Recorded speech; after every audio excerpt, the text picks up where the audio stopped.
Baik, Assalamualaikum warahmatullahi wabarakatuh. Selamat sore, salam sehat, salam sejahtera teman-teman sekalian.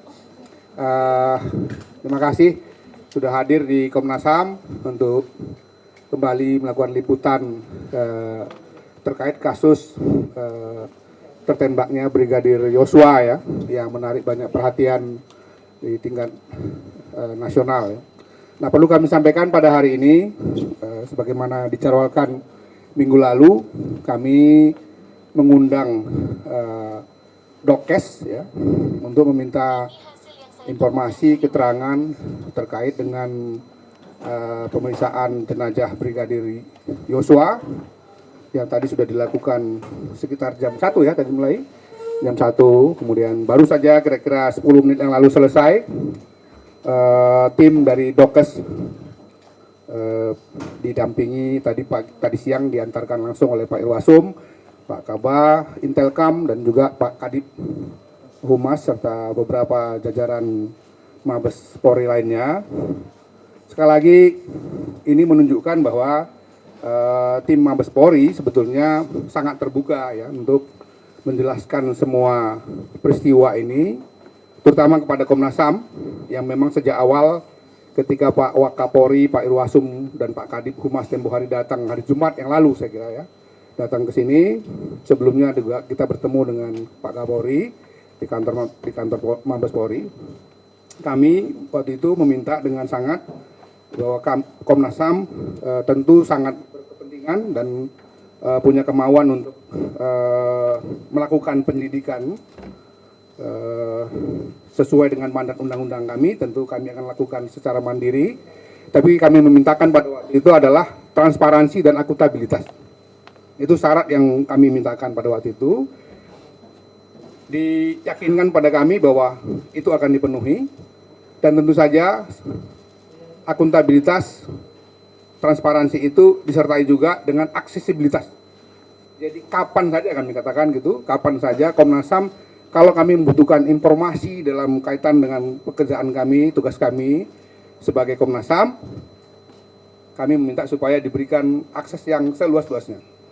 Dan waktu itu dijamin. Nah, beberapa hari yang lalu kami mengundang tim Dokes datang kemari, dan sebagaimana dijanjikan tepat pada waktu itu datang dan sudah memberikan keterangan seluas-luasnya kepada Komnas HAM. Kalau nanti masih ada kami ingin tanya lagi, masih terbuka juga kesempatan. Tapi tadi sampai selesai pertemuan, kami merasa bahwa keterangan dari tim Dokes ini sudah sangat komprehensif, dan nanti hasil-hasilnya akan kami olah, kami padukan, cross-check analisisnya dengan hasil-hasil yang sebelumnya kami dapatkan, baik dari pihak keluarga almarhum Yosua maupun dengan ahli yang kami undang biasa sebagai pendamping Komnas HAM dalam melakukan pekerjaan-pekerjaannya, pekerjaan pendidikannya, supaya mempermudah kami nanti untuk membuat kesimpulan, membuat rekomendasi dengan bantuan dari ahli itu. Nah, semua bahan-bahan sudah kami kumpulkan.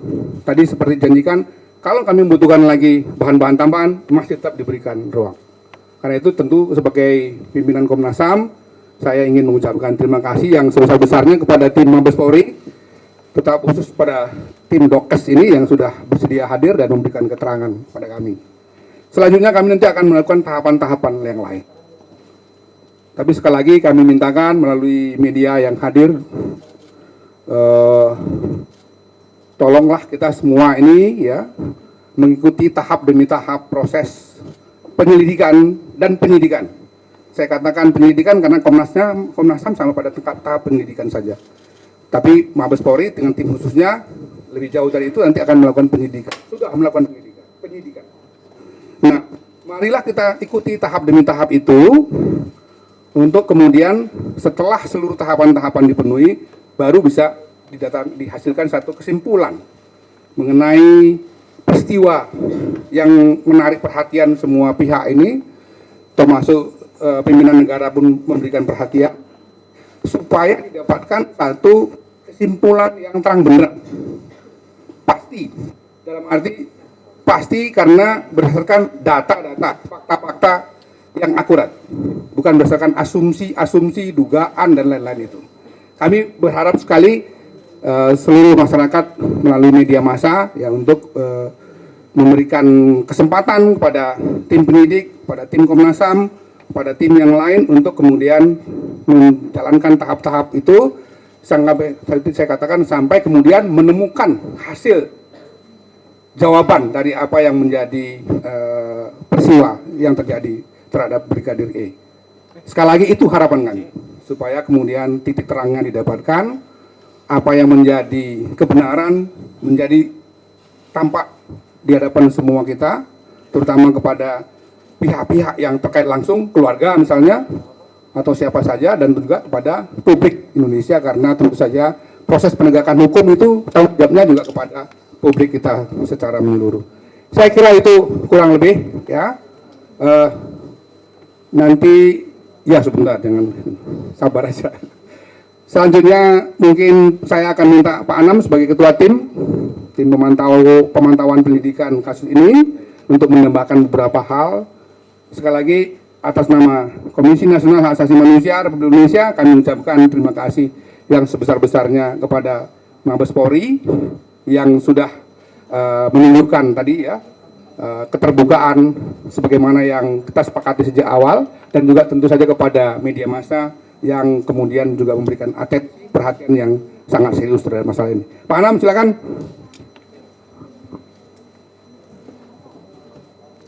Ya, terima kasih dan terima kasih kepada rekan-rekan kepolisian.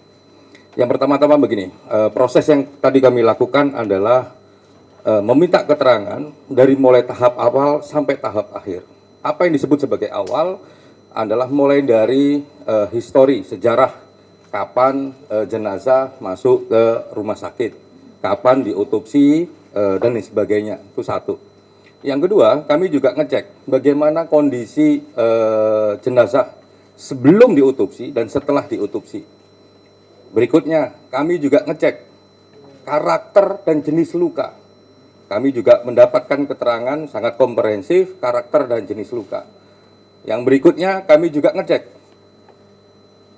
posisi luka itu memiliki sudut dengan karakter sudut tembak kayak apa. Itu juga kami dikasih keterangan yang sangat-sangat komprehensif gitu ya. Ditunjukin buktinya, ditunjukin logikanya, ditunjukin karakter kenapa ini begitu, kenapa ini enggak seperti yang lain. Gitu. Termasuk misalnya kalau dalam publik misalnya ditanya kenapa kok ada beberapa luka di wajah. Itu juga kami telusurin dengan sangat detail. Kami juga minta pembuktiannya kayak apa, ditunjukkan pembuktiannya, ya, ditunjukkan logikanya, ditunjukkan cara bekerjanya. Misalnya kayak luka di hidung, di mata dan sebagainya, ditunjukkan. Termasuk juga misalkan kalau di publik ada penilaian soal dijerat ataukah tidak, kami juga cek soal itu. Jadi kami memulai ngeceknya dari posisi jenazah ketika datang, ya. Belum dimandikan sampai selesai otopsi itu semua kami cek, nggak ada yang kelewat. Bolak-balik kami cek, kami tanya ini bagaimana posisinya, ini bagaimana posisinya dan sebagainya. Dan itu salah satu yang mendasari adalah hasil kerja kami ketika kami mendalami kepada pihak keluarga. Yang kedua juga kami dalami dengan tim ahli kami. Yang itu yang kita punya pertanyaan-pertanyaan ini penting, oh ini jejas, oh ini luka, oh ini dan sebagainya dan sebagainya dan sebagainya. Itu semua tadi kami dikasih akses yang selebar-lebarnya, yang seluas-luasnya, termasuk juga mengulang-ulang beberapa soal. Coba ini dibuka lagi supaya jelas, coba ini diterangkan lagi supaya jelas dan sebagainya. Nah itu semua kami lakukan dan kami terima kasih kepada teman-teman Dokes tadi didampingi juga oleh tim sus gitu ya, sehingga memastikan bahwa Komnas HAM bisa aksesibel terhadap semua informasi terkait peristiwa dan sejarah otopsi yang sudah dilakukan. Jadi kalau teman-teman nanya, ngecek nggak soal waktu? Kami cek detail. Ngecek nggak soal luka? Kami cek detail. Ngecek nggak soal kenapa akibat luka? Kami cek detail. Gitu ya. Terima kasih banyak. Nanti kita doorstop. Itu nggak ada tanya jawab ya. Terima kasih. Aplaus untuk kita semua. Semua karakter luka yang ada dalam tubuh J kami tanya. Jumlahnya kami tanya, penyebabnya kami tanya, karakter lukanya kalau itu luka tembak misalnya, ini luka masuk atau luka keluar juga kami tanya. Ya, terus kapan kira-kira ini luka itu terdapat dalam tubuh juga kami tanya. Hasilnya nanti, kesimpulannya nanti nggak bisa kita umumkan sekarang. Kalau ditanya apakah dengan proses awal dari informasi dari keluarga, terus informasi dari keluarga kami juga perdalam dengan ahli yang kemarin kami undang untuk diskusi pendalaman, ya. Habis itu ketemu dengan dokes dengan melihat posisi jenazah sebelum diotopsi, ya, sampai selesai diotopsi. Kami punya catatan yang sangat-sangat mendalam. Kalau kemarin kan cuma mendalam saja, ini sangat-sangat mendalam. Kalau ditanya apakah kami bisa menyimpulkan secara proses yang harus imparsial, yang harus komprehensif, kami tidak dibolehkan untuk menyimpulkan sekarang. Pada waktunya kami akan umumkan kapan kami akan memeriksa digital forensik.